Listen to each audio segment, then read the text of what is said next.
Well, the one I've been desperate to email. Which of you comrades would prefer to start? Yeah. Hey, Roger. Right, You may have to mute some folks, or we'll tend to get the audio crossed a bit.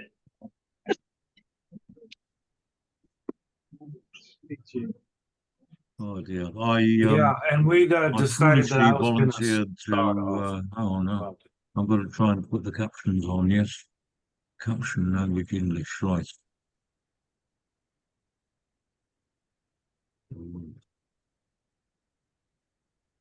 Right, comrades, and are you ready, Cliff?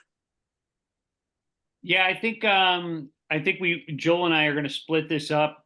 Joel's going to start off here, and then I'll follow up, Joel. The next stop will be Shoot Hill. Joel, please. Okay. All right. Thanks, Roger, for giving us the opportunity to do this. Just to clarify my background, I know it can be kind of confusing over the years. People change jobs in the United States a lot, but currently I am a stevedore working on the docks in California. I had been in academia before, but I work as a substitute teacher sometimes. I teach shop class, like what they call like the trades, sometimes in the high schools and other subjects, but mainly I'm working in basically the transportation industry. But anyway, I do have some academic background as well. So starting this discussion off, I talked with Cliff about this. I was going to give a brief background on the political parties in the United States. We're talking about the elections this year, how it relates to the labor union movement. So, can everybody hear me? Okay, I guess it's just some background noise. I think Pam needs to be muted a little bit, otherwise. I think Pam needs to be muted. I'll do it.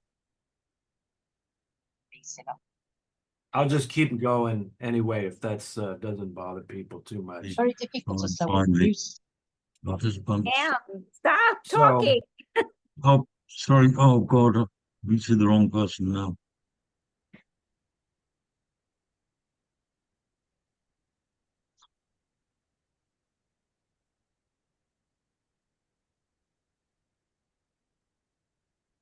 Okay, can people hear me? Yeah. All right. Joel, are you there? Yes, I'm here. Was I Okay, muted sorry. before? Yeah, let's carry on. Okay. Hopefully I wasn't muted before. I'm just gonna pick up.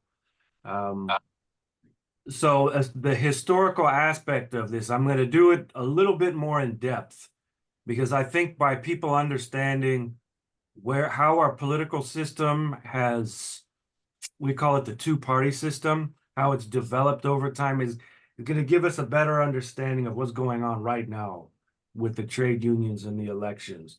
So we call it a two-party electoral system in the United States.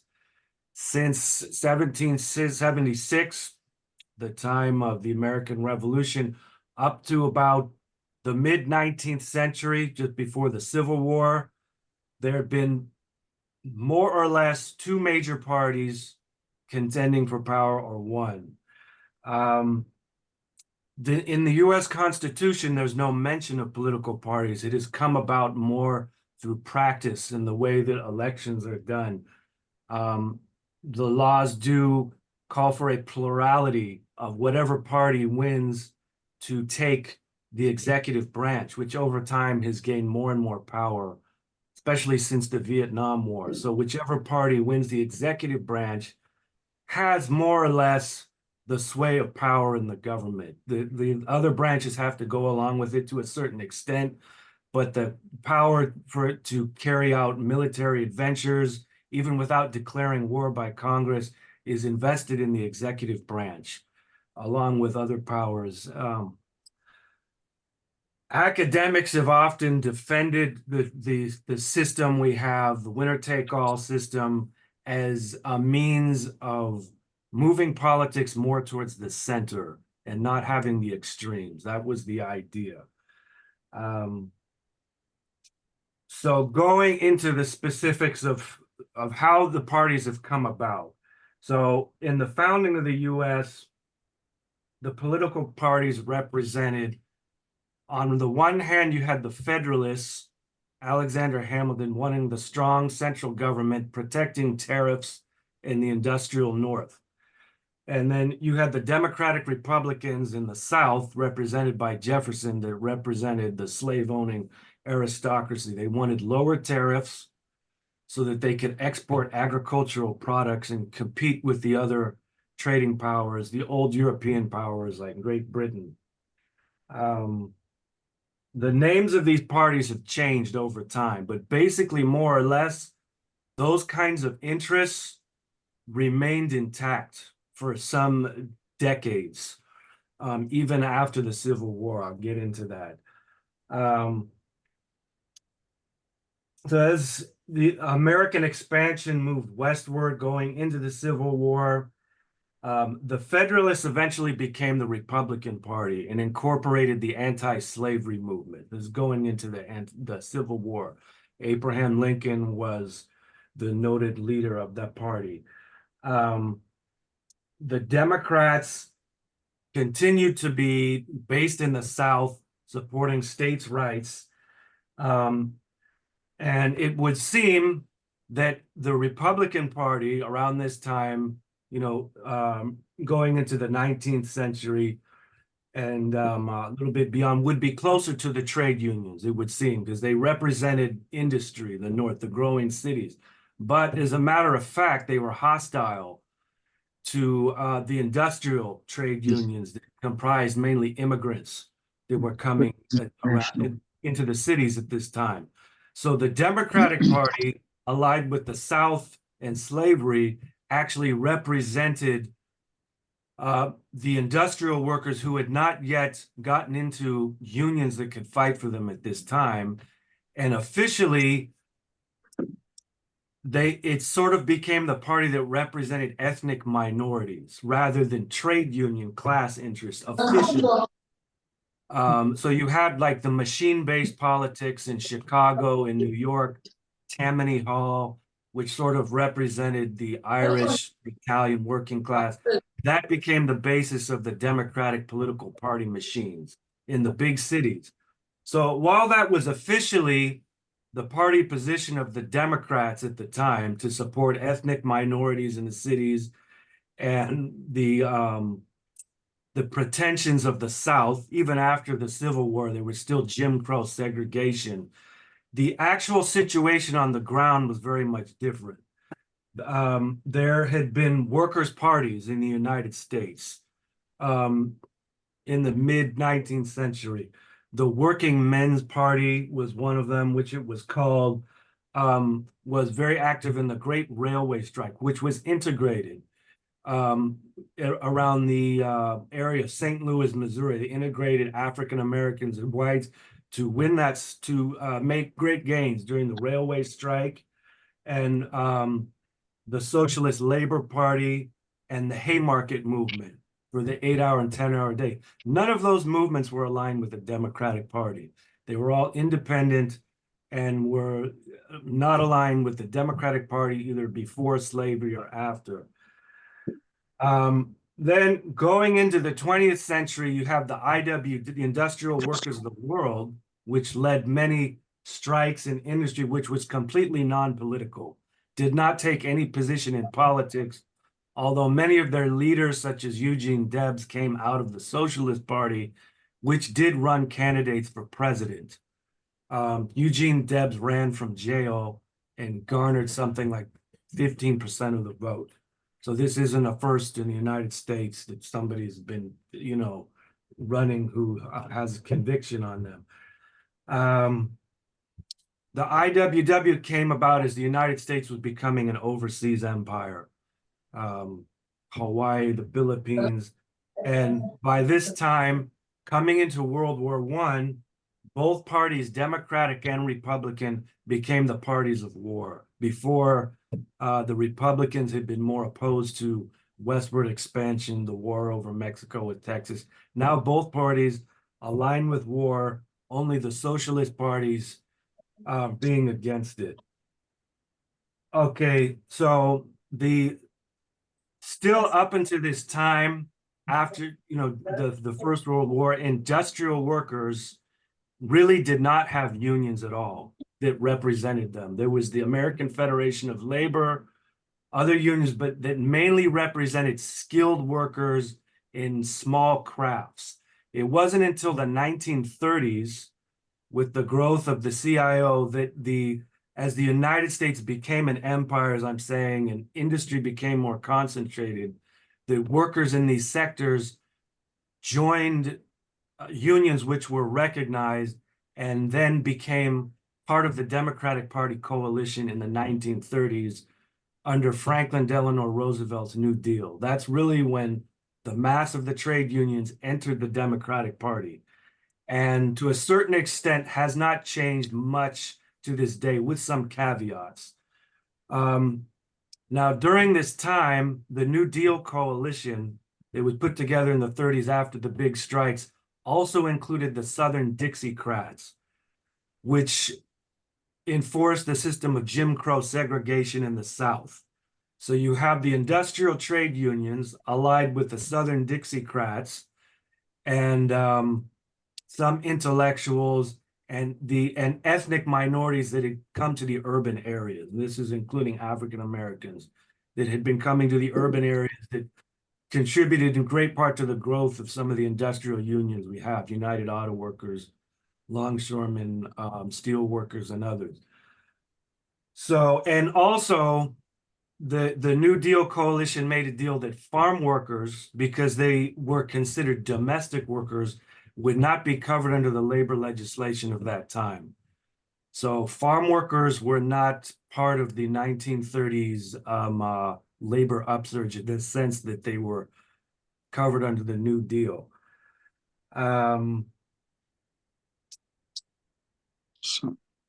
So for some decades, the Democratic Party was the dominant party supported by organized labor.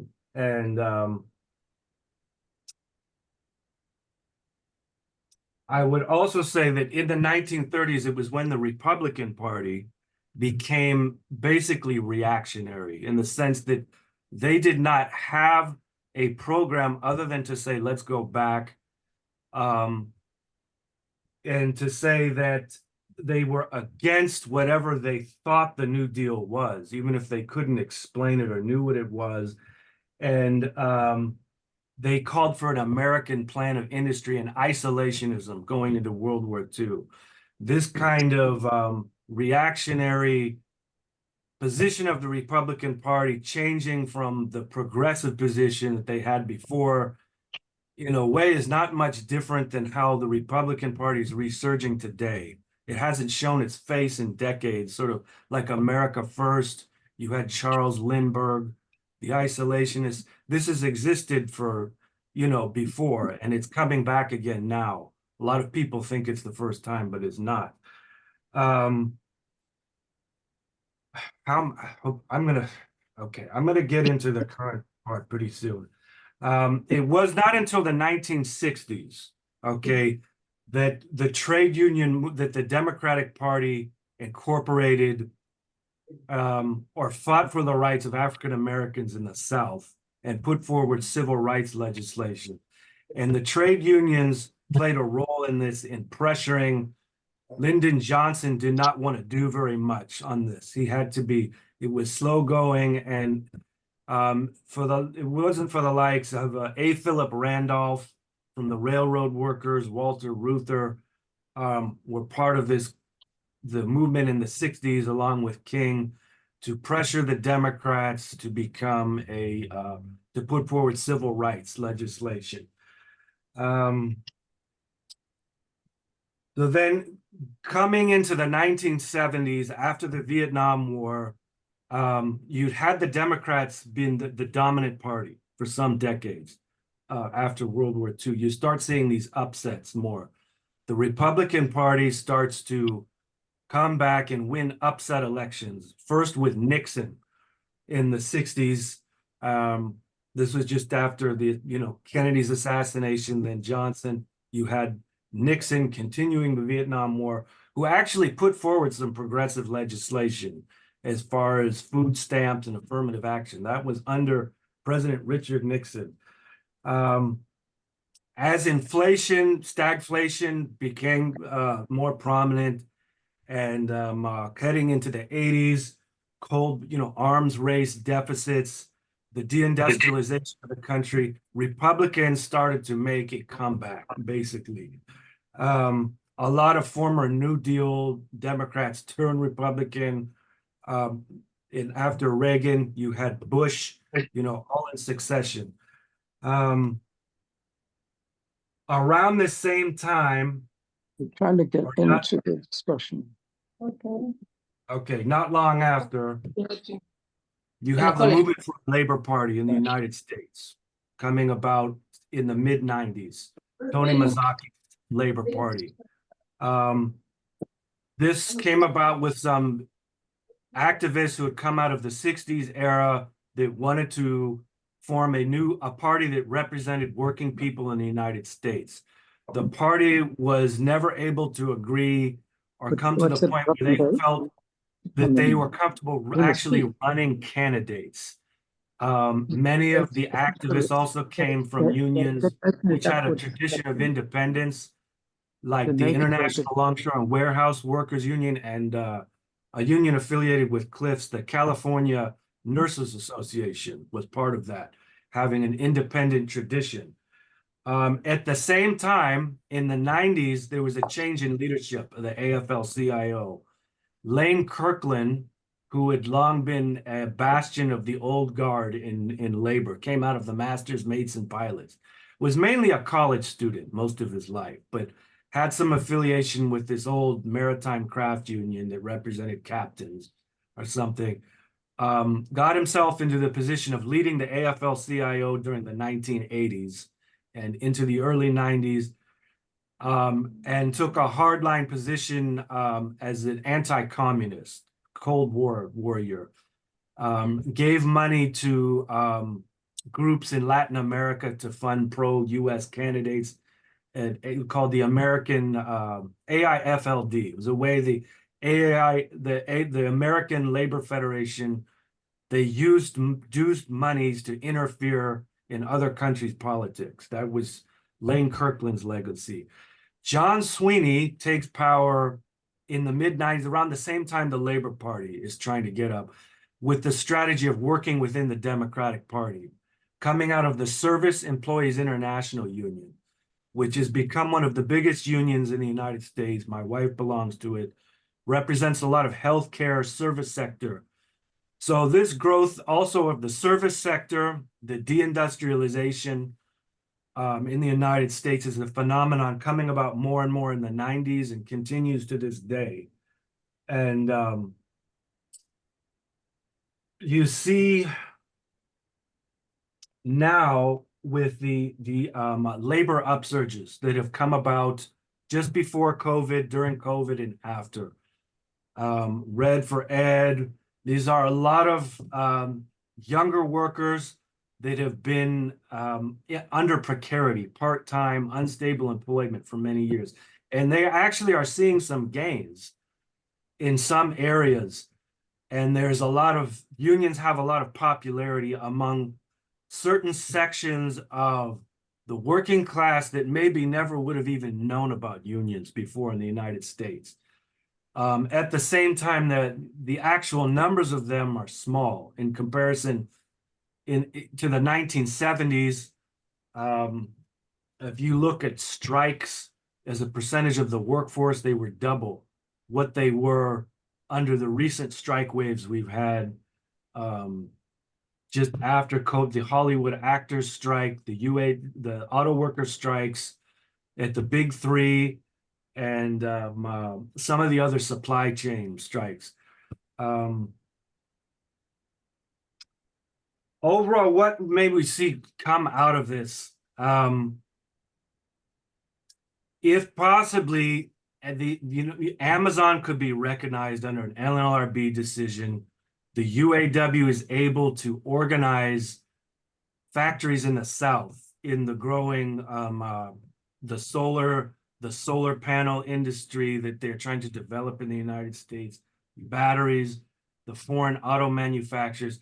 If the UAW could actually organize this, and there could be some kind of resurgence in the labor movement that could lead to quite possibly a new political formation. Unless they're willing to do that, they're probably not going to get very far. If you know, if they win those battles, they're going to have to maintain them.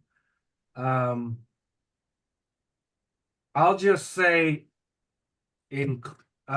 anecdotally from my own experience in the transportation industry, what I see going on.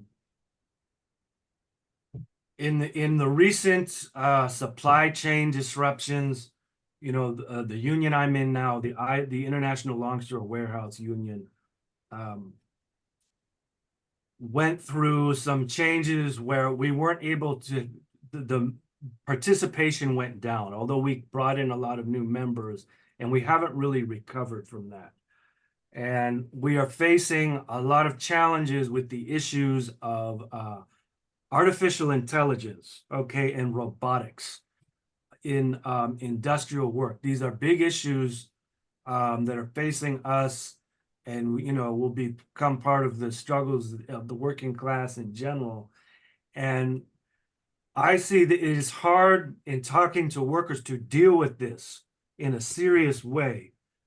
And a lot of workers look, without any kind of alternative, they look towards conspiracy theory, or they become despondent. And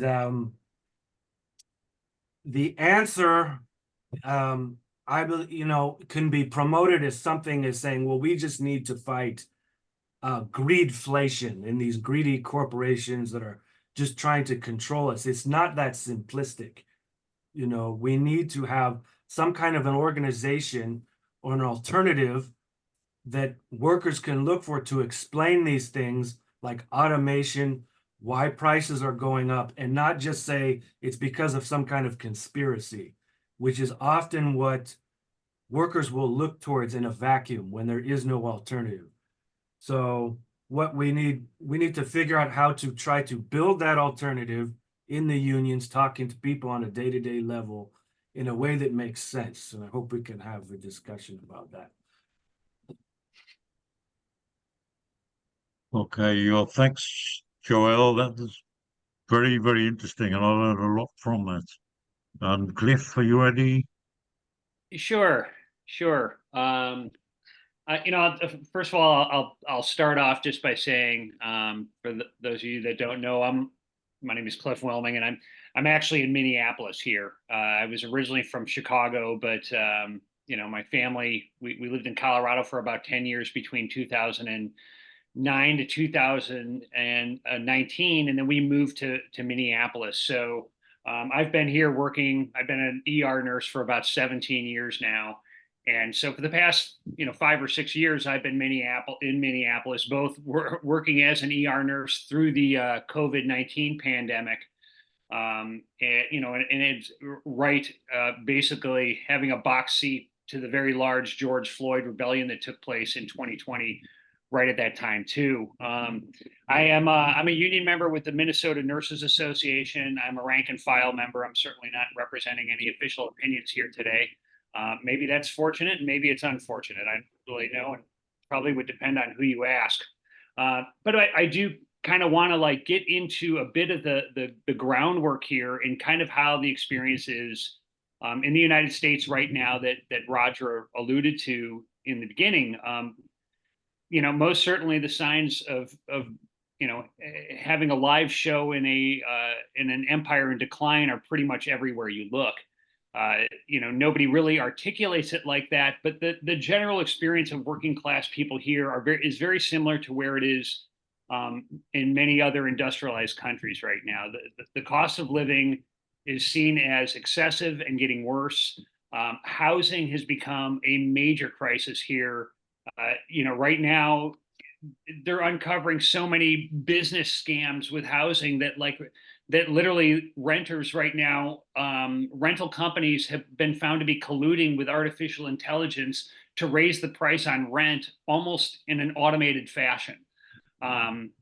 So especially with the younger generations, people 40 and younger, housing is almost looked at as a joke at this point. I mean, I could go on to say that, you know, in terms of my workplace and the general mood and consciousness of people there, you know, when I first started working at a hospital here, North Memorial, which is a big level 1 trauma center in Minneapolis, and also you'll see that Schor, who is the first vice president of the Minnesota Nurses Association, has joined us here today as well. But one of the emergency medical technicians that I worked with, you know, when we were talking about pensions and retirement, joked that his retirement plan was social collapse. And it's that level of cynicism that you find extremely common in the younger folks here. So I wanted to at least kind of touch on that. Obviously, very unique to the United States as well is the fact that the entire medical industry is privatized, and there's essentially no right to healthcare. So at the moment, and for at least decades, medical expenses have been the largest purveyor of personal bankruptcy in the country, and that continues to happen. And even within the last few years, medicine has become a place for near corporate raiding, where we actually have private equity firms taking over departments of the hospitals. And we've certainly seen our share of hospital closures, mainly in the rural areas, but also in the cities as well. So you've got all of these pressures that are coming onto people from, you know, basically all over the place. And, you know, I recall just maybe a couple months ago, listening to Claire Daly talk about the EU Parliament elections there. And I think she spoke, if I'm accurate in remembering this, about how all of these pressures on working class people taking place within a vacuum of profound left leadership or organized left leadership really rolls out the carpet for the right. And certainly that's what you've seen in the United States. The right has been able to exploit the deficiencies of the Democratic Party. You know, their leader right now, Donald Trump, is certainly the least articulate of all that sort of thing. But in the United States, the Democrats have done so well and such a thorough job of alienating people that it gives people like Trump a center stage to speak from. And, you know, if you were here in 2016, when he first ran in that one of the first Republican primaries, he started speaking about an air conditioner factory in Indiana that was about to pack up and move out to Mexico, just like the automobile industry did and all kinds of industry. And, you know, he was up there with 5 Republican contenders. And when they asked him what he would do about it, he said, it's quite easy. You just tariff the shit out of them and you remove the profit incentives so that they have to stay in the United States. And at the moment, you could see the entire stage of Republican candidates physically move away from him, because what he was saying was actually quite simple and it resonated with a whole lot of people. Now, as everybody knows, Trump never actually enacted those tariffs, and the air conditioner plant closed up anyway. But within this degree of desperation, you've got such an opening for folks like Donald Trump that it really, people start to gravitate towards hope and statements and political promises or electoral promises, and it seems to be an effective way to at least gain support. And right now, the unions are losing support for the Democrats, and to the extent that I think it was the Teamsters union, which has got 1.2 million members in it. The Teamsters have so accepted this that that they refuse to endorse Harris after polling their members and seeing how many of their members actually supported Trump. Now, being from Chicago and from one of those Democratic political machines, I know all too well how the Democratic Party works, certainly on the issue of working class issues. And I left the Democratic Party 20 or 30 years ago and really haven't looked back. But what you'll find in terms of the unions right now is there's, well, for one, the entire election here in the United States. Let's be a little upfront about it. It's almost unprecedented in the developments of it right now. So you've got an incumbent in Joe Biden, who was seen as so mentally deficient and shown to be so mentally deficient that he had to resign, which has not happened in the United States since the Vietnam War. That's the first time since, I think, 1968, when it was Lyndon Johnson that resigned as an incumbent. So, even heading into the election, there's questions of historical significance and outliers. Within the course of the campaign, you've had one concrete attempt on Trump's life. You've had another guy who was walking around on the golf course in Florida there with an AK-47, preparing to assassinate Trump as well. Trump being brought up on actual criminal charges as a prior president is also extremely unique in the United States history. And it shows that, to me, it shows that the Democrats are so desperate to get rid of him, but yet offer nothing of real substance in his place, that you see these kind of maneuvers that are almost completely unheard of. I mean, most presidents of the United States can get away with everything up to and including war crimes, and they leave office, and there has been a historical understanding that no criminal charges will ever get they will never get charged criminally for anything that they did in office, because it would set a very poor precedent for the next leadership of the executive branch. So, all of this is now playing quite haphazardly into the American political life. And given what Joel was talking about, is that we really have not had anything remotely close to a Labor Party. We have had some attempts at it. All of this stuff tends to bounce around, and instead of longer term organized formations of a political alternative, you get explosions like we saw in Seattle in 1999 against the World Trade Organization, the Occupy movement, the Black Lives Matter movement, certainly the George Floyd rebellion here, where we were basically living under martial law for at least 3 weeks while Derek Chauvin was on trial. And the Standing Rock uprising in 2016 of the Native Americans there against the Dakota Access Pipeline.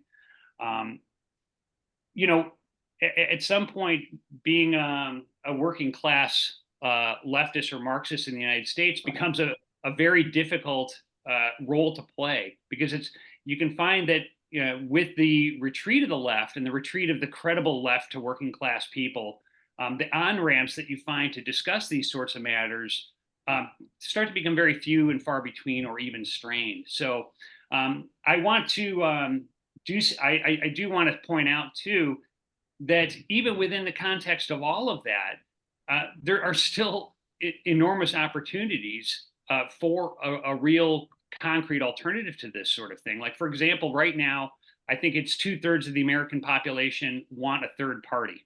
Right now, what that actually means, it's hard to vet. 2/3 of American people right now want a publicly funded healthcare system. These are things that neither one of the two current capitalist parties will either provide, and it's certainly things that they will fight against. I'd like to invite a lot of questions from people from overseas about the situation here on the ground in the United States. But I also did, and I'm going to post this up there just in closing. There was a resolution that we forwarded in the Minnesota Nurses Association during one of our big House of Delegates meetings. So this union would have about 22,000 nurses across Minnesota mainly, but every once a year we have a meeting of all of the delegates for that organization. Resolutions can be vetted, put in front of the membership, and the resolution that we put in front of the membership in 2020 basically called for the union to completely divorce itself from the Republican and Democratic parties. It obviously listed quite a few reasons why we needed to do that. And although it didn't go so far as to call for the formation of a Labor Party, it basically seeded the ground for that conversation. And even though when we first submitted it, nothing like that had ever really been put in front of the membership before, and we had very little time to prepare for it. So it was really kind of out of left field that we dropped this motion in there. And I thought for sure it would tank, we'd get defeated, maybe get 5% of the vote.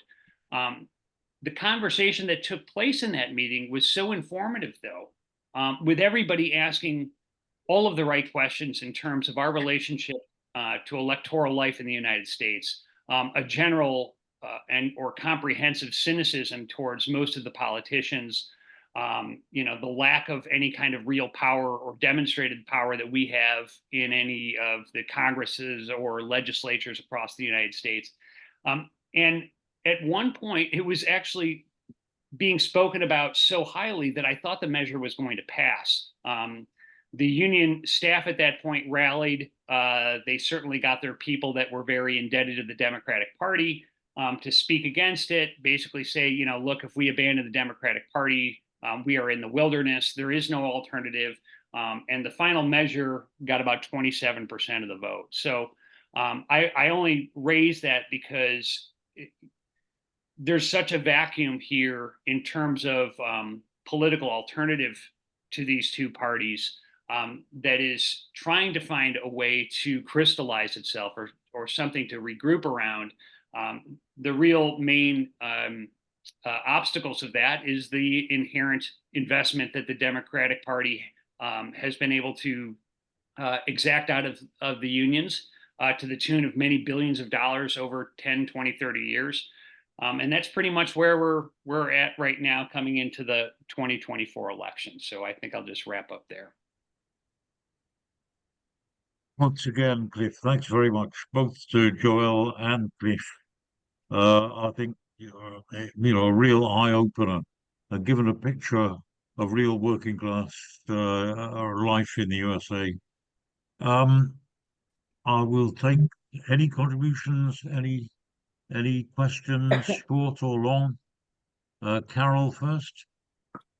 Hi, I'm one of those working class people in the United States in New York, and I represent also an organization called the United Front Committee for a Labor Party, and we're trying to organize an independent party for working class people. And as delegate, I'm a delegate in my union, which is, it's called the Professional Staff Congress, and it's in the AFT.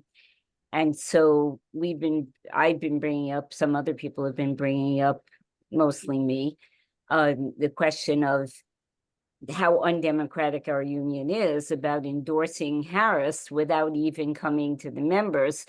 But they're the champions of the Democratic Party, and the backbone of the bureaucrats have come to their defense and said incredibly ridiculous things about support. I understand that we'll be out in the wilderness thing, and that, we can't do this now, and because Trump will come in, but so I say, well, how about if we start talking about it the day after she sells us out, right, and becomes president? The problem all along is the AFL-CIO bureaucrats. They're the ones, and the fake left in the United States. There's a guy in my union who belongs to the internationalist group who raised a resolution about a workers' party, and he's not even defending himself. I'm defending him, and I got a conversation going about it. So that the left, unfortunately, is not particularly serious in the United States about the question either. But I have a couple of things that some quibbles with Joel.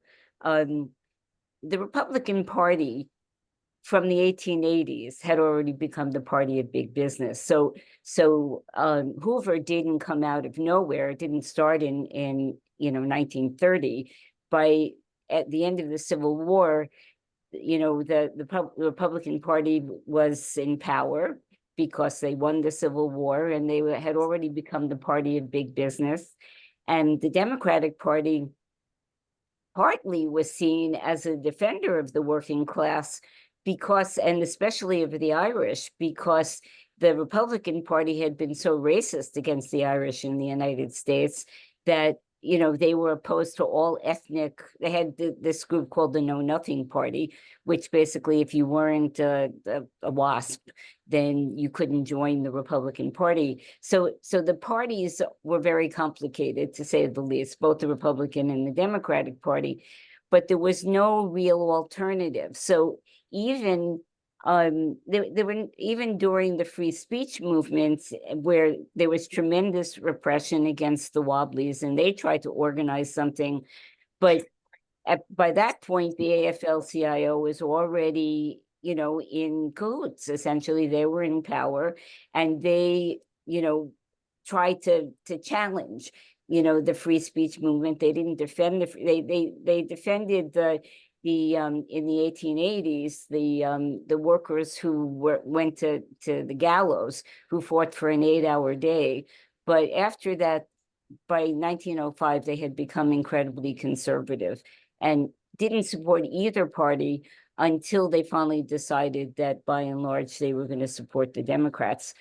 But, you know, the Democratic Party is basically fake. We have a congressperson, AOC, who's seen as a radical, who put in legislation about housing, you know, social housing, but, you know, she also supports the military.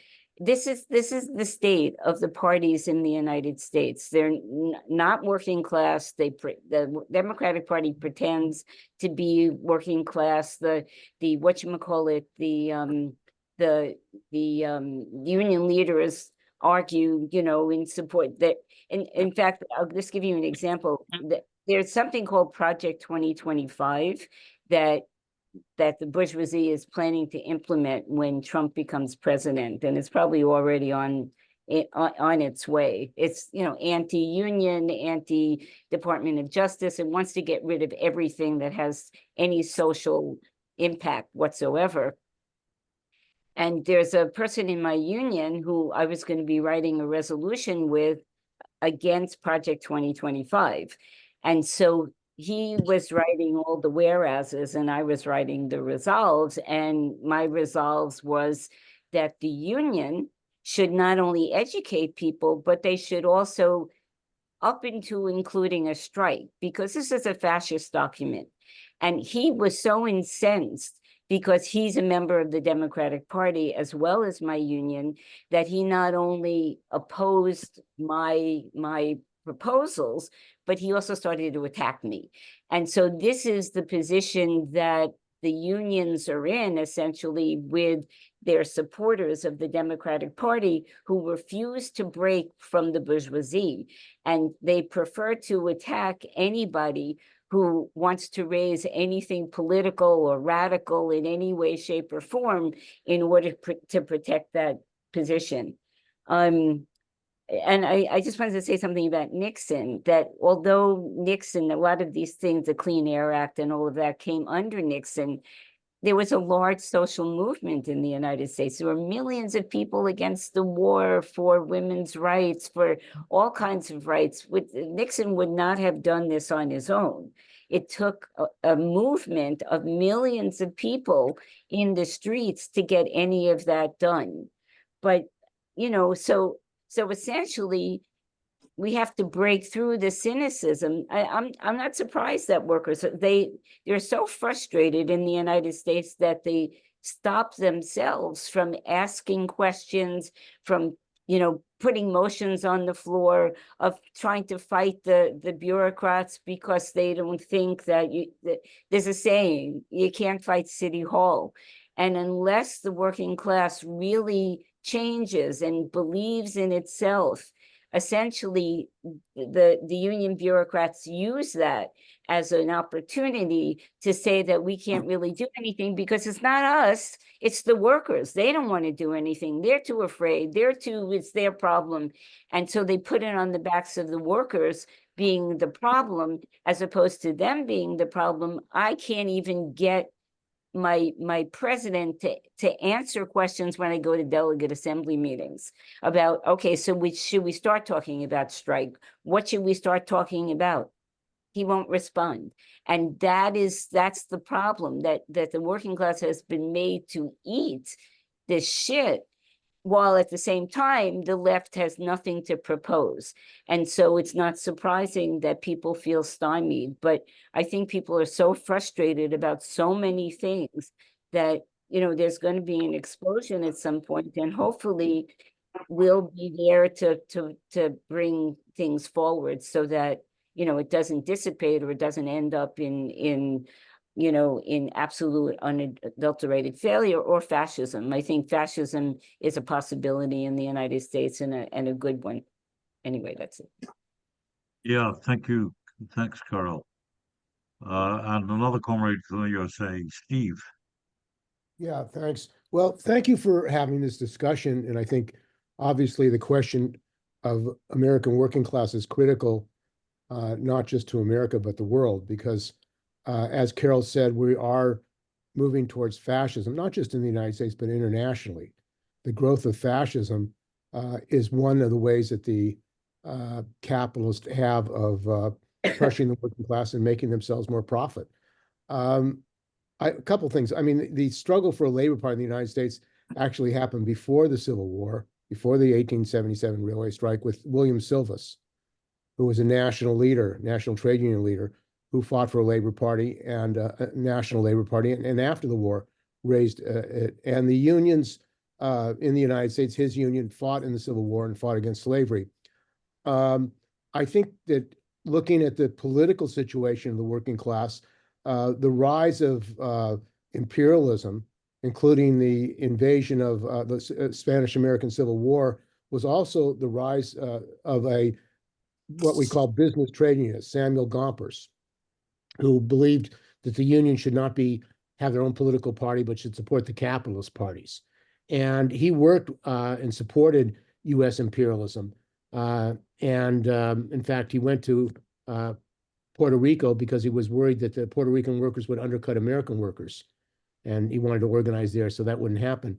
But I think the struggle in the unions has been a struggle for democracy, for fighting against the capitalists. And politically, the capitalists have used business unionism and pro-capitalist, pro-imperialist politics in the unions to their advantage.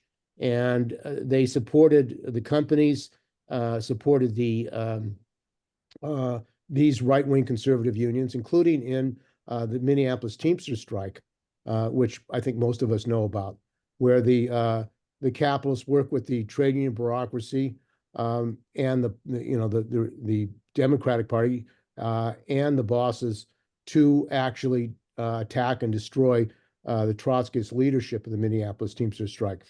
And I think looking at the history, we have to talk also about the role of Stalinism, because in the United States, the Communist Party was and has been the largest left party, and around 100,000 people. And they, following the policies of Stalin, and supported, first they opposed Roosevelt with the ultra-left policy, and then they supported, when the war started, they supported Roosevelt and told workers, you shouldn't go on strike, you should support the war effort, and that means submerging your class issues to the war, U.S. war. So in the post-war period, which I think is important, very critical for the nature of the unions, there was United States, of course, won the war and had all the gold and had a position where they could make concessions to the working class. And they organized a witch hunt, a purge. And again, similar to what they did to the Trotskyists, they purged communists and militants out of the unions that had actually been involved in building the CIO, the industrial unions. So this purge led to the formation in 1955 of the AFL-CIO, which I think you have to look at American labor history as critical. It was a critical juncture because the AFL-CIO, the merger of the craft unions, the right-wing openly racist craft unions with the CIO, the industrial unions, was on the basis of a anti-communist, anti-imperialist, pro-capitalist agenda and a labor management partnership, including the AFL-CIO supporting U.S. imperialism internationally with the Histadrut, with the CIA, AIFLD, and organizations around the world. So we're talking about a section of the largest trade union federation actually collaborating openly with U.S. imperialism against the working class around the world. In Japan, in Argentina, in Chile, in South Africa, this trade union bureaucracy is collaborated fully. Now, in the post-war period, in the decline of United States imperialism and United States empire, the capitalists have had to attack more and more frontally the working class. The idea of American exceptionalism, which workers still believe, and a lot of leftists believe, is that the rise of fascism is not going to happen in this country. And the United States has a right to go to other countries. That is breaking down. The American working class don't see that they have a future, and that's why young people are supporting socialism. Politically, though, there is no labor party. There's no mass working class political alternative. And I think in looking at history of the unions in the post-war period, one of the developments was the trade union, the Labor Party advocates, which actually was supported by the California Nurses Association, the ILWU. There was a section of the unions. They had a conference of 16,000 people in Cleveland. There was a section of the unions who said that there should be a Labor Party. However, the leadership of that, Tony Mazzocchi from the it was a oil workers union, oil chemical and atomic workers union, saw that party really as a pressure point on the Democrats, that we're going to break from the Democrats unless you do what we want. And they were against running candidates. They were really against building an independent Labor Party movement. So that collapsed. And today, I think that there's a political crisis. Now, I think very positively, and I think Joel and Cliff spoke about it, there is an upsurge of workers. The Labor Notes Conference was very important. Thousands and thousands of trade unions came to Chicago. It was the largest militant trade union meeting that's been held in the history of the United States. And a lot of these workers want to fight, they want to organize unions, and they're open to politics. Now, what happened there was quite interesting because the leadership of that Labor Notes don't want to talk politics other than Democratic Party politics. So the question of a Labor Party was not on the agenda at that conference, and also the role of AFL-CIO internationally was not on the agenda. But workers at that conference are open to a Labor Party, and I think that one of the things we have to do in the United States is to unite with other trade unions and workers to fight for a Labor Party. We support our program in that Labor Party, but we're going to unite, and we have to unite with all workers who want a political break with the Democrats. And the economic attacks on workers are going to continue regardless of who's elected. And also there is the danger of a fascist coup. And in the United States right now, the left, even the left, is not taking the rise of fascism seriously. Because if Trump is elected, you can expect to see raids of leftist organizations, jailing, political jailings, not just Muslims, but socialists, leftists, and trade unionists.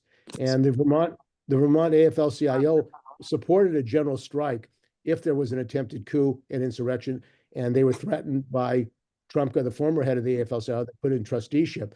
But the reality is the threat of a fascist government in the United States is a danger.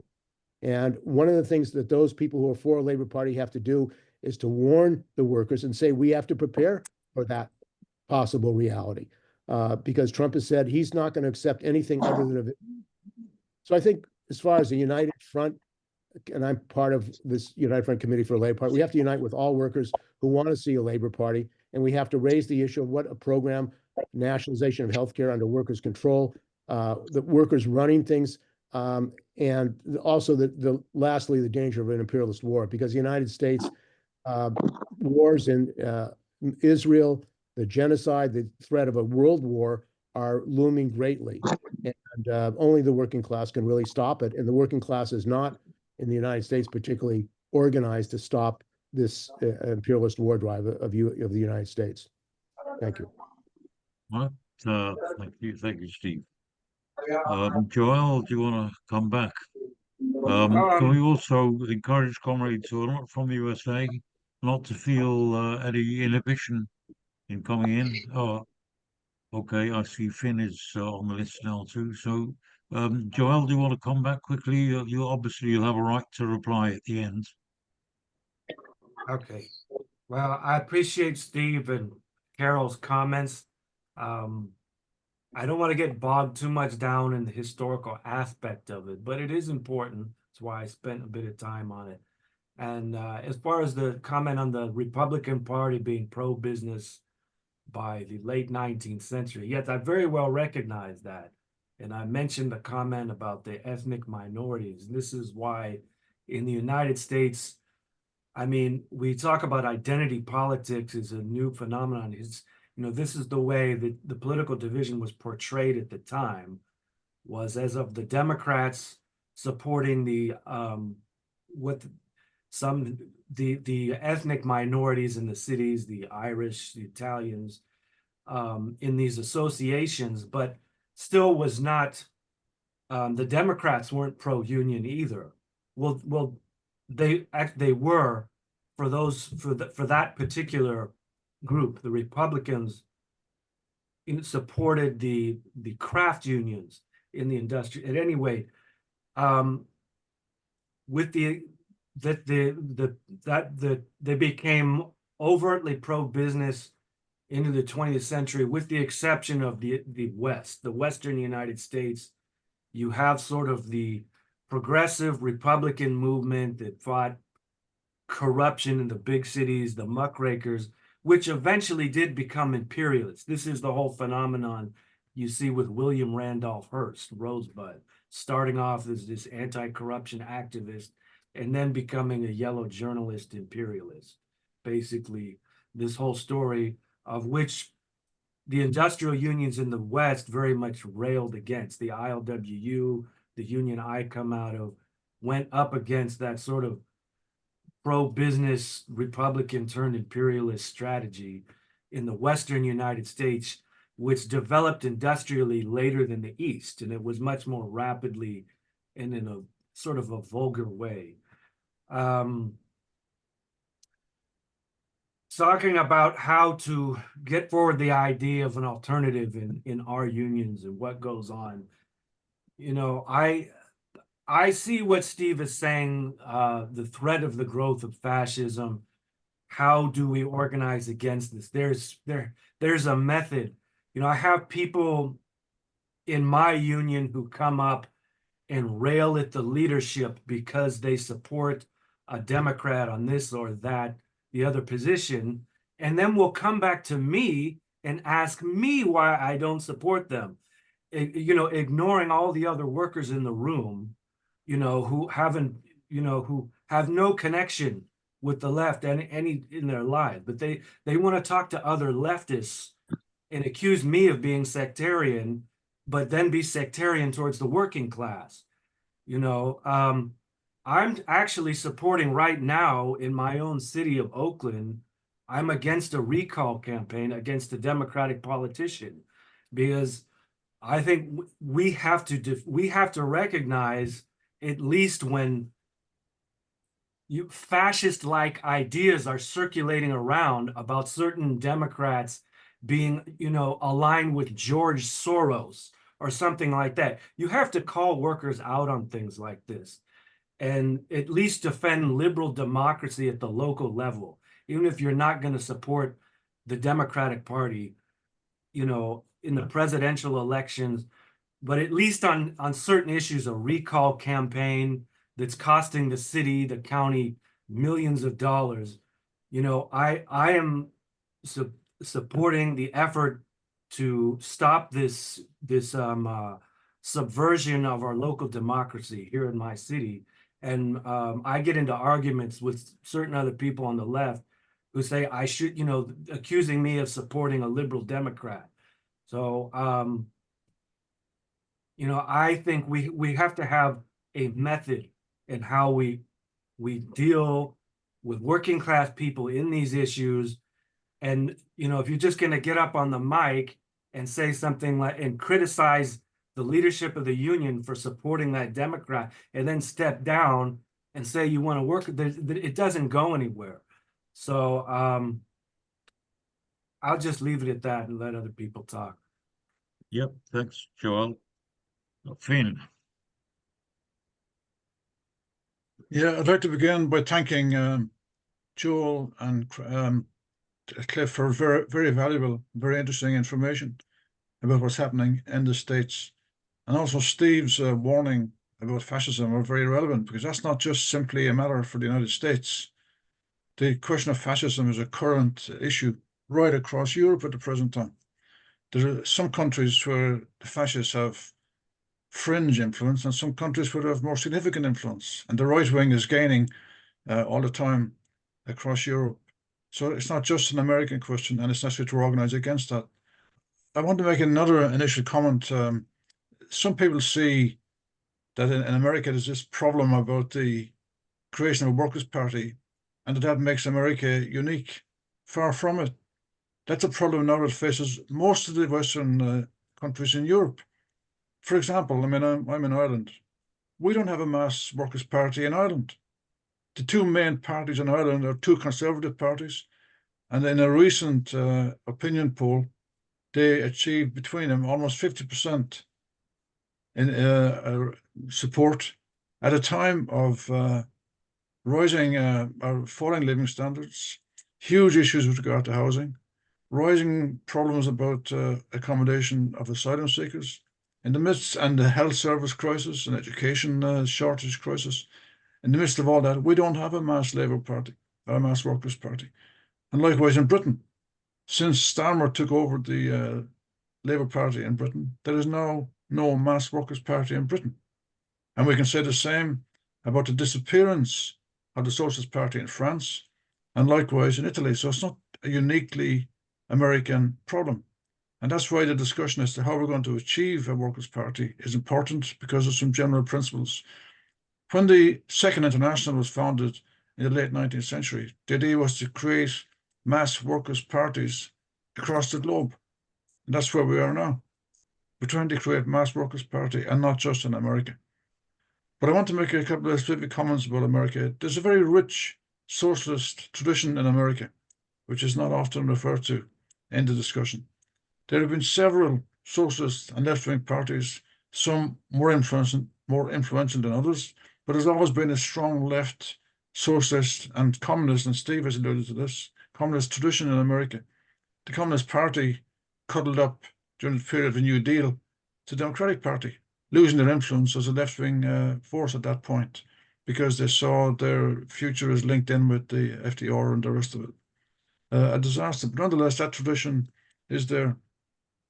A specific question, a few questions I want to ask there. First of all, with regard to America, how would a new Workers' Party come about? For example, some of the more militant and progressive unions, for example, the United Auto Workers or the dock workers, would they have a conference? Would they convene a conference across America to discuss the issue of creating a new party? And I was interested in this notion of the 2/3 of Americans supporting a third party. Now, I know it's a bit unclear what that would be, but if that's the case, in terms of the mechanics of this or the perspectives, would it be a conference that would be called by a specific union and would apply across the states? Now, it's a big country and you can't expect people to travel huge distances, but you can conduct meetings online now, and these things can be dealt with without everybody coming to the same venue. But I'm interested in this issue as to how it would come about. So if a particular union, and Carol has also spoken about this, discusses the need for a Workers' Party, are we then looking to see that the national organization of that union, whether it's United Auto Workers or whatever, would then themselves agree to that as a national policy? And having agreed to it, would they then convene a meeting or a conference or a convention of some kind to discuss the creation of a mass Workers' Party? Because unless some union takes that on board as a perspective, as a demand, and spreads it across the entire trade union movement, then how else is it going to come about?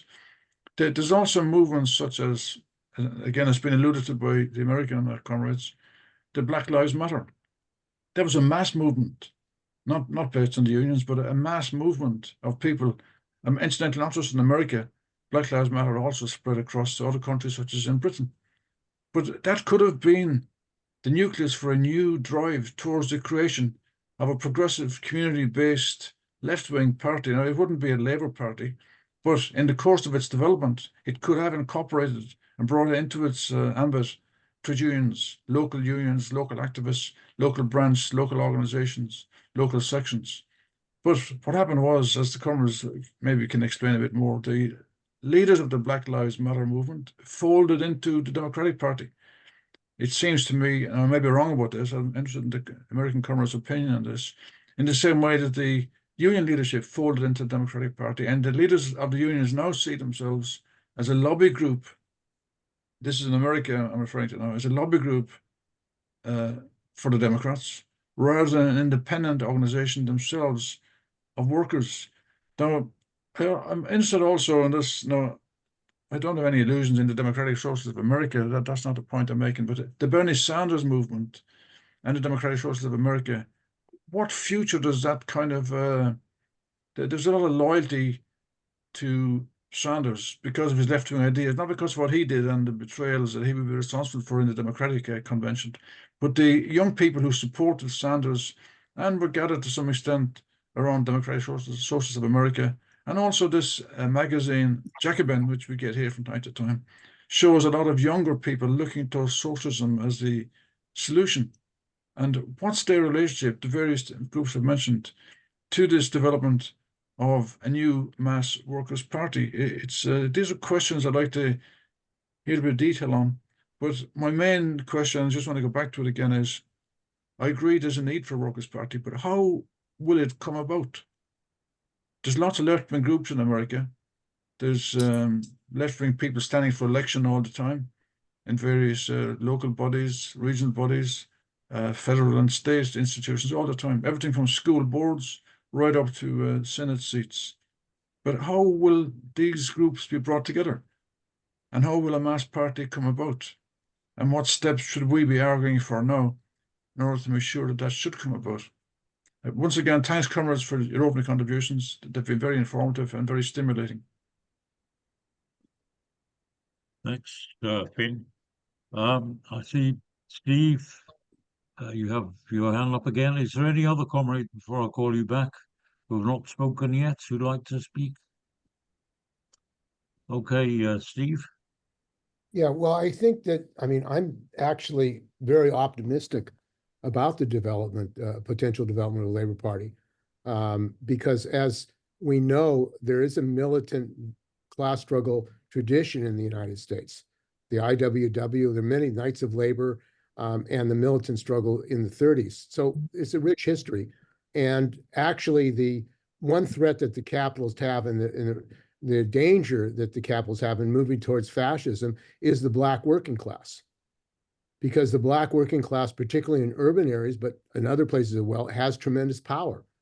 And the rise of a fascist movement and a fascist government will mobilize Blacks to defend themselves against fascist attacks and Nazi attacks. And the politicalization and radicalization of the Black working class will affect the rest of the working class. We have to have a united front perspective to defend workers, gays, lesbians, women, Black, brown, even Jews. Trump attacked Jews yesterday, saying that they had rocks in their head. They had to have their head examined if they didn't support him. The Jews were to blame if he loses the election. So the rise of anti-Semitism as well. But I would say immediately the Labor Party advocates and the CNA, which is now NNU, and the ILW were leading forces in the United States for a Labor Party. And they actually had an organization. They had a rally of 16,000 workers. So those unions, I think, came out and said they wanted a Labor Party. The documents of that development are useful today because there are unions who said we need a choice. The working class needs a political alternative. I think, how is it going to come about? Well, we need a united front for a Labor Party. That's why we formed our organization. And unfortunately, most of the left organizations are sectarian and they really don't want a united front for a Labor Party, although they say they are for a Labor Party. I was at a panel yesterday with the Freedom Socialist Party and Workers' Voice talking about a workers' party. And they said they both wanted a Labor Party, but they really didn't want to fight in the unions for a Labor Party in a united front way. So that's one thing we can do. The other thing is in states like California, Minnesota, New York, they're controlled by Democrats. And the Democrats are leading the attack, austerity on the working class. So in those states particularly, the possibility of labor candidates and a campaign for a Labor Party can have some viability. I think the Labor Party, as I view it, will take place because of actual struggles in the working class. That's how people will see the need for a Labor Party. The fight for housing. The capitalists are not able to provide housing, Democrats, Republicans. The fight for national health care. Harris has abandoned a call for national health care. A Labor Party would support national health care for all workers. There are many other issues in the environment, the global warming and continued drilling and escalation and war. Both the Democrats and Republicans support militarization. Now, this is another point about the trade union bureaucracy in the United States. The major national unions support war spending. They support trillions of dollars going to war. There's no campaign. And I think those who want a Labor Party have to unite around these unions opposing military wars industry and wars abroad and closing down the U.S. They should support closing down of U.S. bases. Those are issues that we can break through and take up in the unions and say we're not going to get any action really from the Democrats or Republicans who are parties of war. So that's another issue. And, it's interesting that Trump has argued he's the peace candidate. Some of his people said he's the peace candidate because he doesn't want war. He wants to make a deal with Putin. He wants to make a deal. So when you have a situation in which the head of the Republican Party is saying he's for peace, he's against war, although he supports, of course, the military budget, you've got a problem when there's no political alternative for workers. So those are some of the ways. A meeting for a Labor Party. We're organizing in the UAW. There's a group called United for Democrat, UAWD. Unite All Workers for Democracy is the name of it, but it's the UAW caucus that helped get Sean Fain elected. Well, there's a fight now about fascism, or a discussion about fascism in that organization. They're going to have a conference at the end of the month, and we're going to be raising the issue of a Labor Party, try to get it raised at their convention of these dissidents in the UAW, or these people who helped bring Fain to power. So I think that the question is, what are the unions going to do? Politically is a more and more pressing question, because the unions, as I said earlier, have put all their bags in their eggs in with the Democrats. Harris, the SEIU is going to provide $200 million for Harris and the Democrats. So they have no plan afterwards. What's going to happen if Trump is elected, and the continuing attack. And if Harris is elected, she will attack the working class as Biden has done. So there's a lot of opportunities. And I think the politics, I agree with Joel. Workers are confused. Workers do not understand these political issues. They react to the fact that all we have are two major political parties, both capitalist and both bankrupt politically. So we have to present a debate, a discussion of how we can go forward in the working class. One thing that we're also working on is defending East Palestine, the workers and residents of East Palestine, Ohio, where there was a rail derailment, Norfolk Southern, and people were contaminated. And now these workers were unable to work, and they've lost their insurance, their health care. So we're doing a national campaign to get Biden to implement the Stafford Act, which would provide health care and money for them to move out of their contaminated homes. We're going to have a rally in Washington, D.C. at the EPA on the 18th. So it's a way of uniting with people around a concrete issue, getting health care, getting money so they can move out. And the Democrats, Biden, are refusing to do that. We got support. Actually, the Minnesota Nurses Union supported it. Carroll's union was able to support it. That's a good way of concretizing why we need national health care and why the Democrats are really an obstacle, even in the situation of East Palestine, to get health care. That's a concrete thing that you can show people why we need a Labor Party. And I think those concrete issues are how we're going to be able to win over conscious workers who are thinking about these issues. And there are many activist workers. There are thousands and thousands of activist workers. There's a union strike wave. The longshoremen on the East Coast may be going on strike. You have the Boeing strike. All these workers, the chorus, the San Francisco Symphony Chorus went out on strike. They were out last night. So there's lots of growing struggles of workers who can't survive and they have to fight. So it's an opportunity for a Labor Party movement. Oh, yep. Again, any non-US comrades who want to ask a question or make a point before I call Carol back? Okay. Carol, you're welcome back, but I also have a question which I'm going to raise after, because I think there are important issues here which are relevant not only to the USA but to all of us. But Carol. Okay, well, I think Finn's question was, incredibly important. How is this going to happen? Because it's going to have to happen through the unions. But the unions at this point are all headed by these utter and complete sellouts who supported, by and large, except for the Teamsters who didn't take a position one way or another. But by and large, they support the Democratic Party, and they have this vision that the man on the white horse is going to come and defend and protect the American workers so that we don't have to do anything. We just have to go ahead and organize demonstrations in support of these people as opposed to in support of our own demands. But historically, the American working class has been incredibly volatile. So, I mean, I think people are really confused. I think people are really frustrated. And so it appears as if they don't know what to do or where to go or whether they're going to do anything at all. But historically, if you look at the United States and the American working class, when the workers in Chicago were being hung for fighting for an 8-hour day after the Haymarket tragedy, there were 20,000 workers who came out in support of them.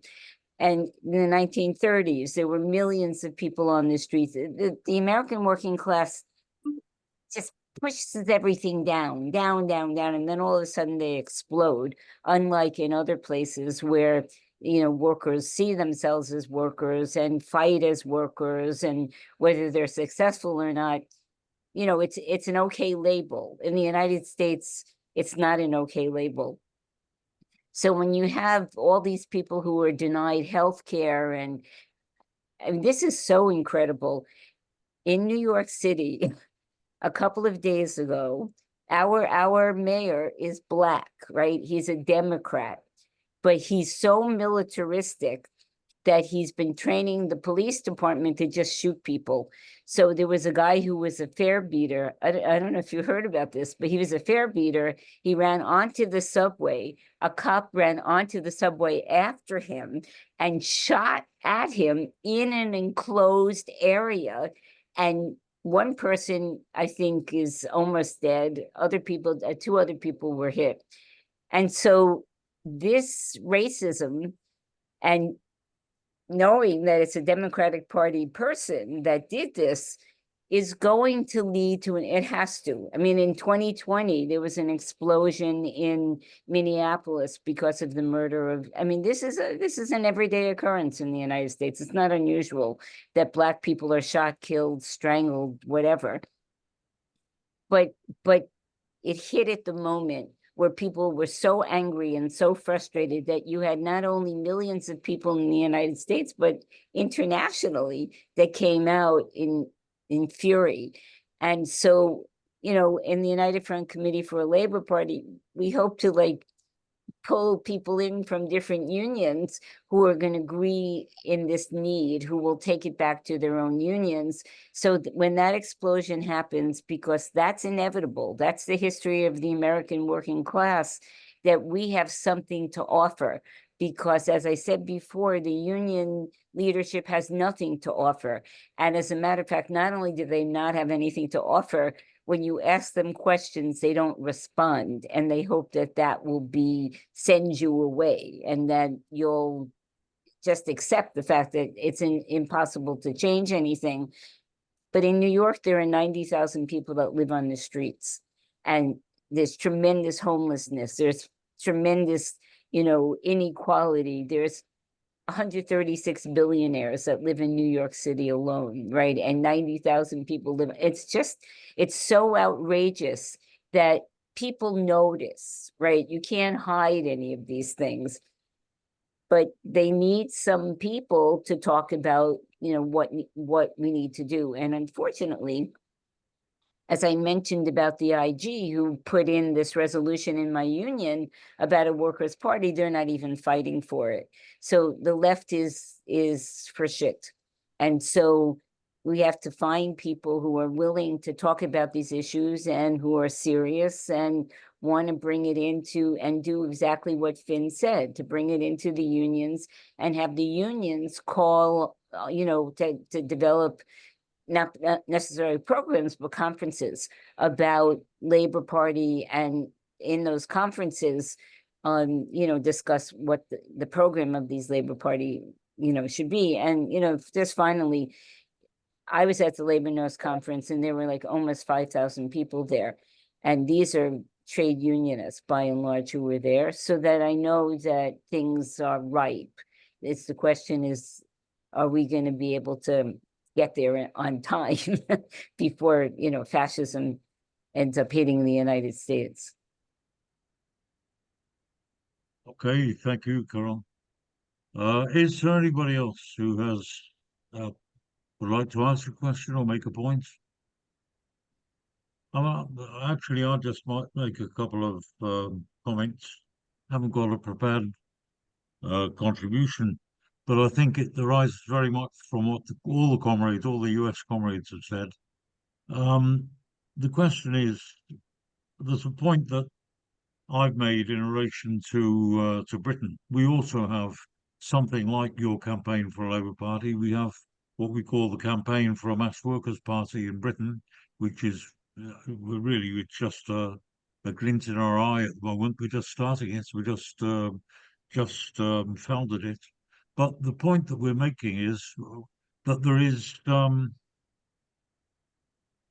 a vacuum, and as is said in science, that nature abhors a vacuum, so very much is it the case that in society abhors a vacuum, politics abhors a vacuum. If there is a need for a workers' party, then inevitably, one way or another, through some route or another, a workers' party, a Labour Party, or whatever we want to call it, is going to materialise, because we've seen so much evidence of that in the USA, especially in the USA. These massive movements, like which comrades are referred to, Black Lives Matter, the women's rights movement, the Me Too movement, and so many others of that character. This massive thirst for socialist ideas, the millions of people who rallied round the banner of Bernie Sanders when he raised the question, which he called socialism. Of course, we know what he meant by that was a kind of what is already redundant in Scandinavia, but a kind of Scandinavian reformism of several decades ago. But nevertheless, that thirst for socialism and the number of people who actually say in so many words that they would favour socialism, the number of young people, at least 50%, I believe, or more, and something more like in the 80s, 80 to 90% of black youth and Hispanic youth and so on, with all of that, and the strike movement, and all the other, you know, the movement of youth generally, the movement even of students for gun control laws and so on. There are so many, it's bubbling over in so many ways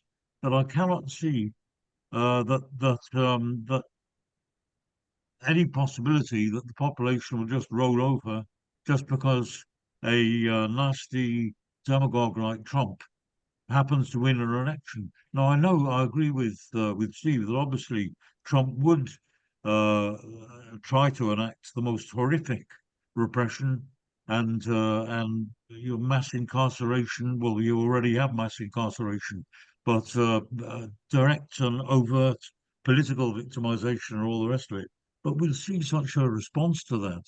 I don't think you can say, I have no problem calling Trump a fascist, but I certainly wouldn't agree that if Trump won a presidential election, that would mean that America is now ruled by a fascist regime. Because I don't believe that Trump could enact the program despite everything. I think that there would be far more. I agree with the prognosis, which most Americans seem to agree with too, that America is heading not for an iron heel dictatorship at this stage, but for civil war. I mean, when you see with the um, rampant armaments, the militias, all the private armies and so on that are springing up, and all, I mean, you can see very, very clearly how any local or political conflict or any kind of clash of any kind could immediately escalate into a full-scale armed battle. So, I mean, I do think that what we're seeing now is, I don't think it's quite right to say that fascism is on the agenda, even though we might see a Trump presidency, we might see Le Pen in France, we might see at least as part of a coalition, the AFT coming to power in Germany. We've already got Meloni in Italy and similar parties either in power or in coalition with in most of the countries of Europe and so on. But in all of these, there's one thing lacking from the 1930s, that they do not have a paramilitary street army. They're not actually fighting on the streets, even in the USA. They're not actually conducting civil war or mass repression on anything like the scale that is implied by talking about a fascist takeover. I think all of these parties, it's quite interesting that all of these far-right reactionary parties that have come to power by constitutional means. They've been actually elected, and in many cases, or in some cases, they've also been deposed by parliamentary democratic means too. It's all what I think. What we're seeing now is a very grave and a very serious threat and a warning of what could come, and it's one that absolutely needs to be taken deadly seriously. But I don't think we're at a stage where you can say it's victory or defeat tomorrow. I think it's the opening up of the whole period now of new struggles. In that situation, I think mass left parties, maybe based on the trade unions, maybe not initially based on the trade unions, as Finn said. There are all kinds of mobilizations that are outside of the unions now, and Black Lives Matter is just one of many kind of models or examples in and not only in the USA but worldwide. And I think we have to say rather than that fascism is on the agenda, we have to say that a period of deep and absolutely deadly struggle is on the agenda, which could eventually result in the defeat of the working class and the rise to power of fascist regimes. But I think first the opportunity is there for the workers, and I don't believe that the workers will fail one way or another sooner or later to take up that challenge. So that's just something for the discussion. By the way, I should say that in a couple of weeks we will be having a special meeting precisely on this question of the rise of fascism. Any other comrades want to come in? Well, I think that you can't look at the rise of fascism isolated from what's happening with imperialism and capitalism globally. There's an inter-imperialist rivalry with the United States, Europe, and China. United States imperialism is in decline. And of course, we know that imperialist wars have led to mass migration in Europe, led to the largest migration since the Second World War, millions of people forced out of Syria, Libya, and Iraq. I mean, and it's been used by the fascists to whip up xenophobia and to attack immigrants. I mean, but that's not new. In other words, fascism is not a new current in globally. But it is new that and I don't agree with you that there isn't a mass fascist movement in the United States. Trump has millions of followers. He may win the election, and he's pretty straightforward. He says he wants to get rid of bourgeois democracy. He wants a dictatorship. And the Supreme Court has ruled that if he declares something an official act, he's able to do that under the Constitution. So, I mean, I was just thinking, talking with some people yesterday, if Biden gets in under that ruling of the Supreme Court as an official act, he could arrest these Supreme Court justices using an official act and say they're a threat to him and to the state using the law. So we're talking about a structure, constitutional structure, which is under real attack, not as far as democracy is concerned. And we're talking about the richest people in the world supporting a fascist government. Now, I take that very seriously. The techno-fascists, the people that have this massive wealth that they've grabbed, they have power. Elon Musk has power all over the world. And although he lost a case in Brazil about his fight with the Brazilian government about X and what they can put on it, the fact of the matter is they have massive wealth, and they're using that wealth now to support Trump, and they'll continue to use it, regardless if Trump wins or loses. And they are saying that they need a different form of rule, a fascist state, and they will fund fascist gangs. In Argentina with Milei, it's another example of the growth of fascism. And fortunately, the working class is in a stronger position. They have a united left front in Argentina in which the left, working class left Trotskyists are organized together to fight this. And we're having a rally on Monday. There's a global day of action against the charges that have been laid against the Workers' Party. You know, we have to unite internationally. And the other thing about fascism, unions, the Dairy Trade Unions Council could call a conference on fascism and labor, what to do, how to fight it, and invite trade unionists and workers from around the world. We have to have a united front internationally.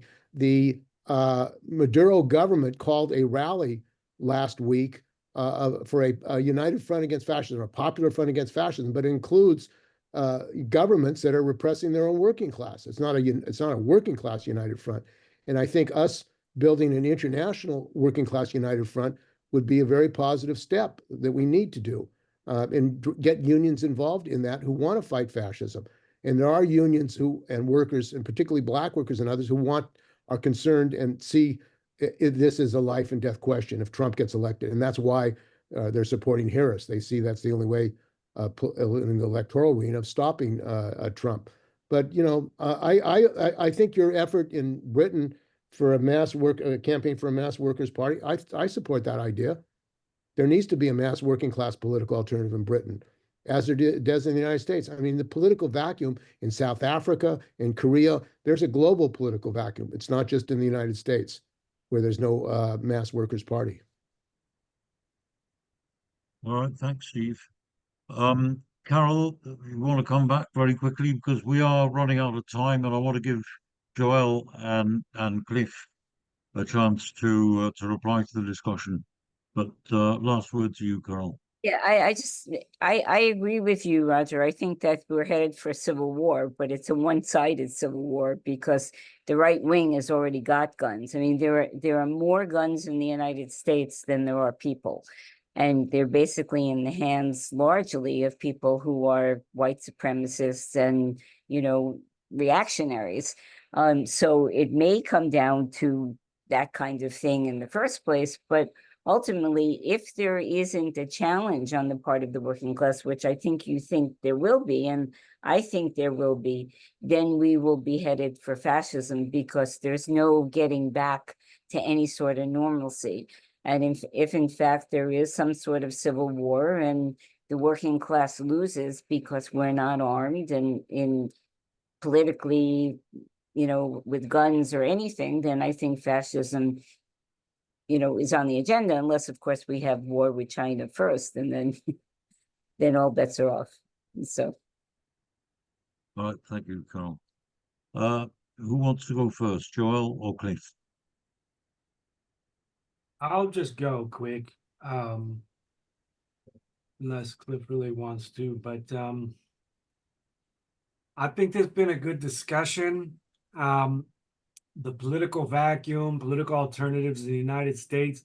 What Cliff was saying in the beginning, that, you know, if we compare the United States to other countries where there have been workers' parties, what we have had in the United States, you know, in my political lifetime have been these movements like Seattle, the Black Lives Matter movement, Occupy, these various uprisings that sort of tend to come and go.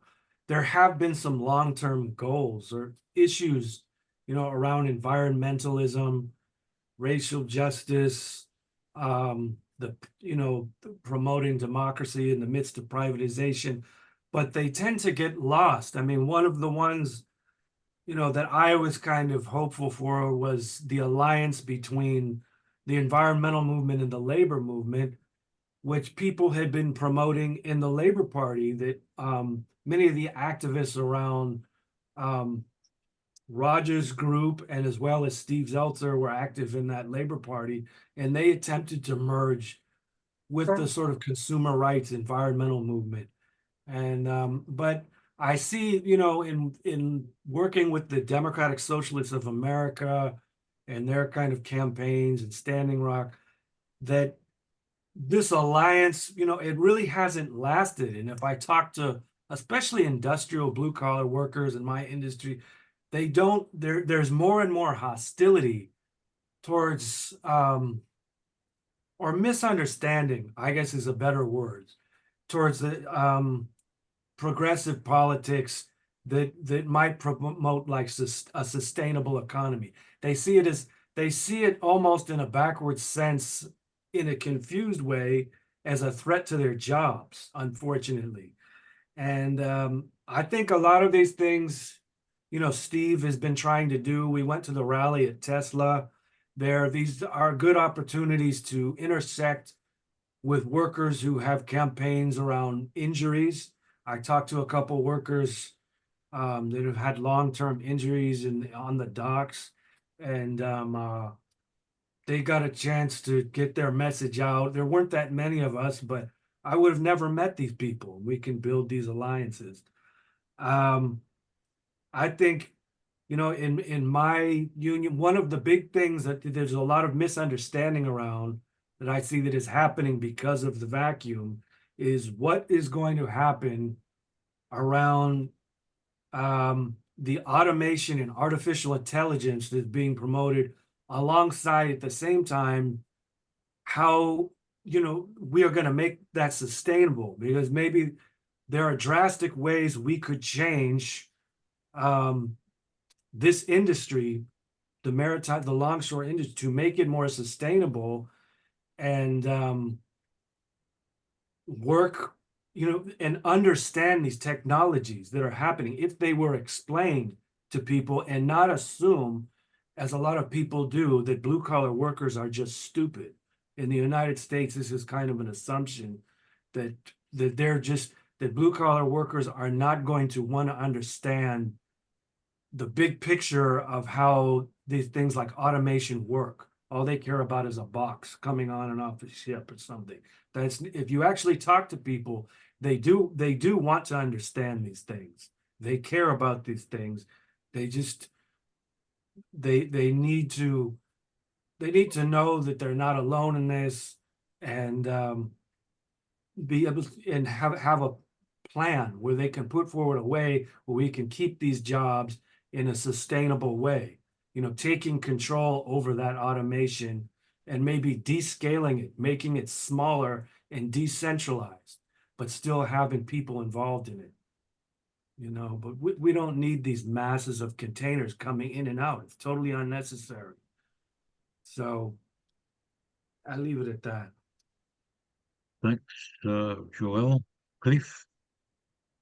Well, so for one, I'd like to thank Roger and everyone here for having us today. It's been a while since I've attempted to give a summary of the United States in a nutshell, and it never fails to produce some degree of anxiety with me. But that's the state of affairs.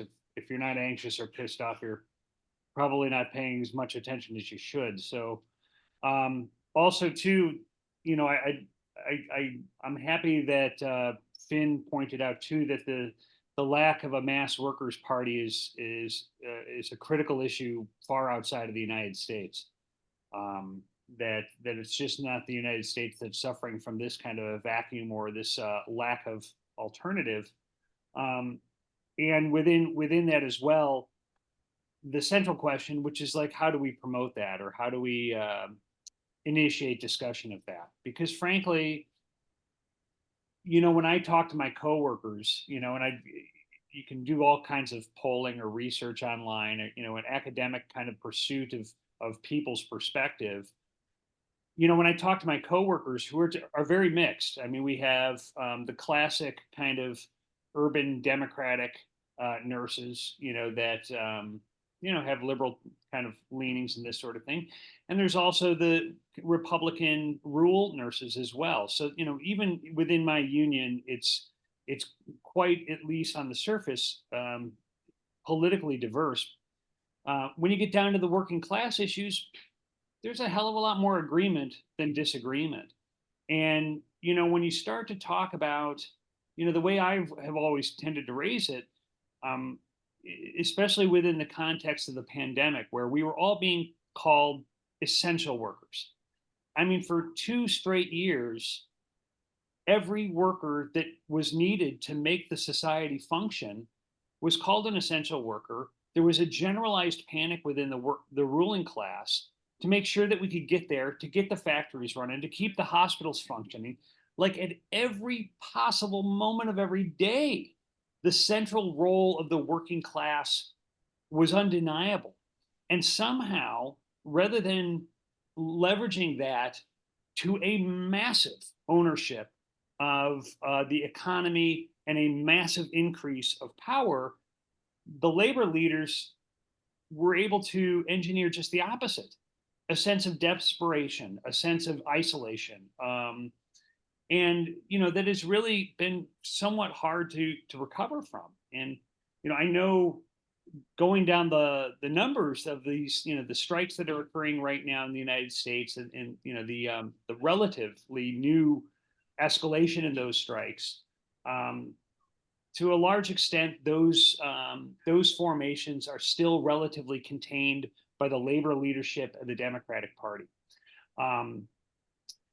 How we have not been able to sow a common thread or organizing between workers and environmentalism, I think probably breaks on those lines as well. Is that the blue collar workers are shown a brand of environmentalism that holds factory workers, building trades, and the real blue collar population in contempt, as though it's these workers and these industries that are the real problem and the enemy. And it really doesn't really talk to them in a way that gives them a central role in building an alternative. And that's a divide that is exploited by the right wing. It's exploited by the Democrats too, frankly. But in terms of how to move this idea of a labor party forward, the hardest thing that I've found in the United States is that the controls of the labor movement, the extent of the control that the Democratic Party has over the labor movement, is really relatively unseen to the members themselves. So it wasn't until the pandemic here, for example, that I noticed that the Minnesota Nurses Associations was their social media proclamations, positions were almost identical to Governor Tim Walz, right, who is now the vice presidential candidate. And it took some time to pry this out of the union staff, but Tim Walz was sending my union their talking points. So Tim Walz would forward the talking points to the Minnesota Nurses Association, who would propagate Tim Walz's talking points through their social media. And when I said that this is absurd, we have to have an independent position on this, we're nurses in a 100-year pandemic, the executive director of the nurses union said, "Oh, don't worry, he's doing the same thing with all the other unions too."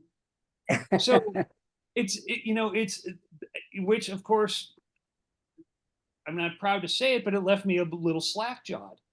And I think that a lot of the machinery of that stuff is operating behind the backs of the membership, and it produces a level of distrust in their union leadership and a lot of disenfranchisement. So that when you come back and you say, "Hey, man, we need an organization for the essential workers," it's hard for them to envision it. They've just not seen anything quite like that in their lifetimes, and I think it's pretty incumbent upon ourselves to detail how that formation would work, the strengths that it could leverage, and how it could really operate. So I'll leave it there. I mean, I'm sure there's going to be more developments at a very fast pace in the United States. I mean, when you're listening to the talking points of Kamala Harris about having the most lethal military in the world as a goal, mission accomplished there. And all these other elements that Steve and Carol are pointing about fascism. It's, you start to think about the 1920s and 30s in Germany, and the paramilitaries don't need to be built here. They're already built. The government's already built. They've already got surveillance. They've already have the constitutional right to assassinate American citizens without a hearing. And so a lot of the gears and mechanisms that I think we're rightfully concerned about are already in place. They don't have to be invented. Again, I'd like to thank you all for having us, and please feel free to give us any other follow-up questions that might occur to you in a moment or after the meeting, and we'll try to stay in touch. Okay, well, look, thank you very, very much, both to Joel and Cliff, and to the other comrades, Carol and Steve, and everybody who participated in the discussion, which was really, I think, really got to the roots of the problem. And I hope that you all participate in future to our weekly meetings. Can I also just announce about next week? We've got a meeting of one of the leaders of the trade unions in Sri Lanka, Swastika, who's spoken to us before, and maybe some other comrades from Sri Lanka who will be speaking.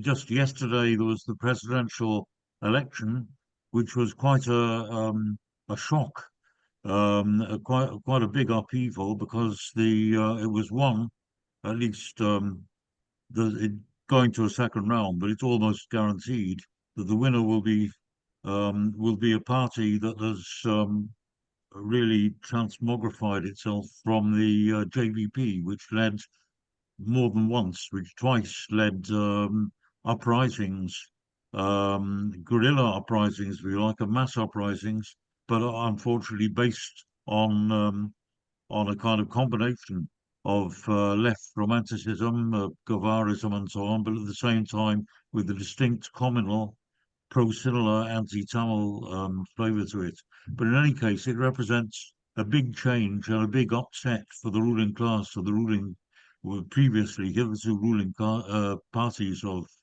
Sri Lanka. So they'll be speaking. And I would say that that's in the context where we've seen 2 years ago, the massive uprising, the so-called Aragalaya, which actually literally forced the president to out of the country to flee. We've seen more, just in the last couple of months, a similar process in Bangladesh, where again a huge uprising of the youth forced the Prime Minister Sheikh Hasina to flee the country, and of course the deadlock in Pakistan with the military removal of the elected president or Prime Minister Imran Khan, and in India itself, the failure, to everybody's surprise, of Modi to gain a majority in the recent elections. So actually another whirlwind of change and upheaval and turbulence in the world is the Indian subcontinent. So that's what we'll be discussing next week. And the week after, probably just the topic that we've very much focused on in this discussion, which is the danger of fascism. So thanks to all the comrades who participated. I see, from what I can see, there were comrades from at least 8 countries on 4 continents who participated in the meeting or attended the meeting. And I think even though it was a small meeting, but I think we're very proud of our international foundations and our roots. So thanks, comrades. See you next week.